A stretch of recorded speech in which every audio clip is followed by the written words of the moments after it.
ಅಲ್ಲ ಏನು ಬೆಲೆ ಕಟ್ಟಿದ್ರಿ ಇದು? 6.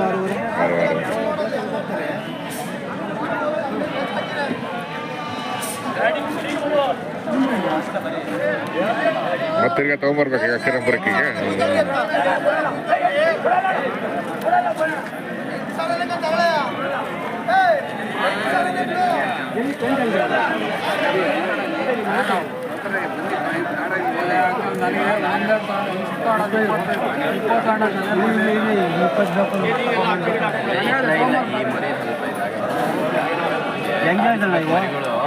ಬೇಕಾದ್ರೆ ಕೊಡ್ಸಂಗಿದ್ರೆ ಕೊಡ್ಸ್ರಿ, ನಮ್ಗಿರೋ ಬಜೆಟ್ 5,000 ಅಂದರೆ ಕೊಡ್ಸಂಗಿದ್ರೆ ಕೊಡ್ಸು, ನನಗಂತ 50. ನಾನು ಇನ್ನೂ ದೊಡ್ಡವು ಬೇರೆ ಹಾಕ್ಬೇಕು ಅಷ್ಟೇ.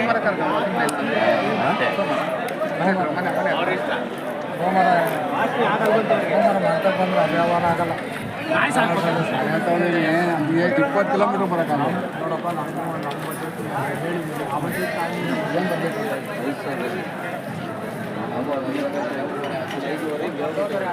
ಏನ್ರಿ ಆರಾಮ ಹೊಸಬ್ರು ಅಂತ ಕಾಣುತ್ತೆ.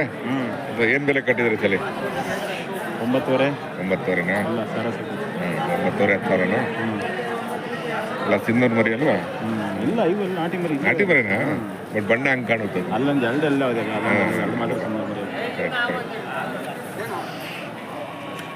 ನೋಡ್ರಿ ಅದಕ್ಕೆ ಅಲ್ವಾ?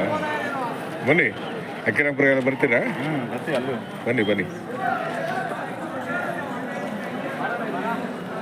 ಚೆನ್ನಾಗಿದಾವ್ರಿ. ಎಲ್ಲ ಹೋಲ್ಸೇಲಾಗಿ ತೊಗೋಬೋದು. ಹೆಂಗಿದೆ ಇದು? ಏನು ಮರಿ ಓದ್ತಾ ಇದೆಯಾ? ಏನು ಓದ್ತಾ ಇದೆಯಾ? ಹಾಂ, ಅಷ್ಟೇಡಾ?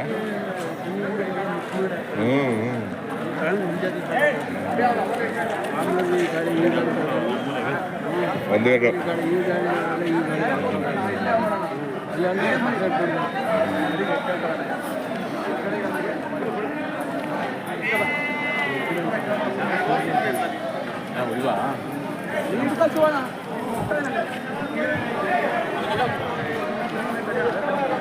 ಸಂತೆಗೆ ಬನ್ನಿ, ಗೊತ್ತಾಗುತ್ತೆ. ಎಕ್ಸ್ಪೀರಿಯನ್ಸ್ ತನ್ನಂಗೆ ತಾನೇ ಆಗ್ಬಿಡುತ್ತೆ ಅದು ಅಲ್ವಾ?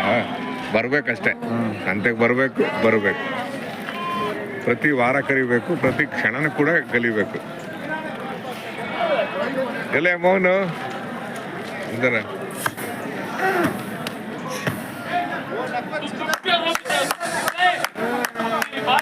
ವ್ಯಾಪಾರದ ಟೆಕ್ನಿಕ್ ಕಲ್ತ್ಬಿಟ್ರೆ ಅದು ಕಥೆನೇ ಬೇರೆ ಆಗುತ್ತೆ. ಕಲಿಬೇಕಷ್ಟೆ. ಓದಿಗೂ ಕೆಲಸಕ್ಕೂ ಅನ್ನಕ್ಕೂ ಜ್ಞಾನಕ್ಕೂ ಸಂಬಂಧ ಇಲ್ಲ. ಓದೇ ಬೇರೆ, ಜ್ಞಾನನೇ ಬೇರೆ, ಸಂತೆಯಲ್ಲಿ ವ್ಯಾಪಾರ ಮಾಡೋದೇ ಬೇರೆ. ಇಲ್ಲಿ ಬಂದಿರೋಲ್ಲೆಲ್ಲರೂ ಓದಿಲ್ಲ, ಕೆಲಸ ಮಾಡ್ತಾರೆ. ಓದಿಲ್ಲ, ಆದರೆ ಅವ್ರ ಅನುಭವಿಸಿದ ಗೊತ್ತಾ. ಹಾಗಾಗಿ ಓದಿಗೂ ಕೆಲಸಕ್ಕೂ ಅನ್ನಕ್ಕೂ ಜ್ಞಾನಕ್ಕೂ ಸಂಬಂಧನೇ ಇಲ್ಲ. ಎಲ್ಲ ಬಿಟ್ಟು ಬರ್ಬೇಕು ನಾವು. ಎಲ್ಲನ ಬಿಟ್ಟು ಬಂದು ಸಂತೆಯ ಅನುಭವ ತಗೊಂಡ್ರೆ ಬದುಕಾಗ್ಬಿಡುತ್ತೆ. ಸುಮಾರು ಜನ ಹಂಗೆ ಬದುಕು ಕಟ್ಕೊಂಡಿರೋದು. ಎಲ್ಲ ಪಾವಗಡ ಹೋಗ್ತಾರೆ, ಕಿರಂಪುರ ಹೋಗ್ತಾರೆ, ಎಲ್ಲ ಕಡೆ ಬರ್ತಾರೆ, ಮಾಗಡಿಗೆ ಹೋಗ್ತಾರೆ.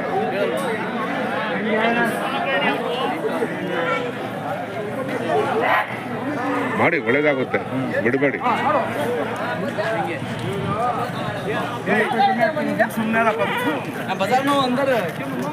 ಏನ್ ಮೋಹನ್ ಬೆಲೆ ಹೇಳು? 7,500 7,500 ಇದು 6,500 ಚೆನ್ನಾಗಿದಾವ್ರಿ. ಇಷ್ಟೊತ್ತು ವ್ಯಾಪಾರ ಆಗ್ಬೇಕಾಯ್ತು ನೋಡಿದ್ರೆ. ಆಗುತ್ತೆ ಬಿಡ್ರಿ, ಹೋಗೋ ಮೂಮೆಂಟಲ್ಲಿ ವ್ಯಾಪಾರ ಆಗುತ್ತೆ. ನೀವೇನು ಕ್ಲೋಸ್ ಮಾಡೋಕೆ ಮೂಮೆಂಟಲ್ಲಿ ವ್ಯಾಪಾರ ಆಗುತ್ತೆ. ಇಲ್ಲ ಇರ್ಲಿ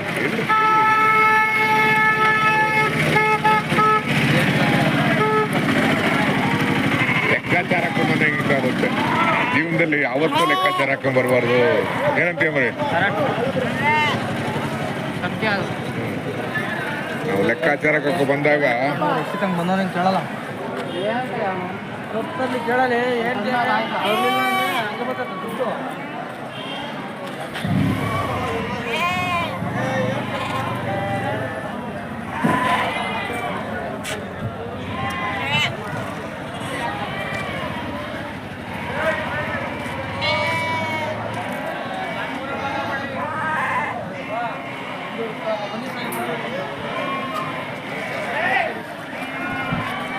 ಹಾಂ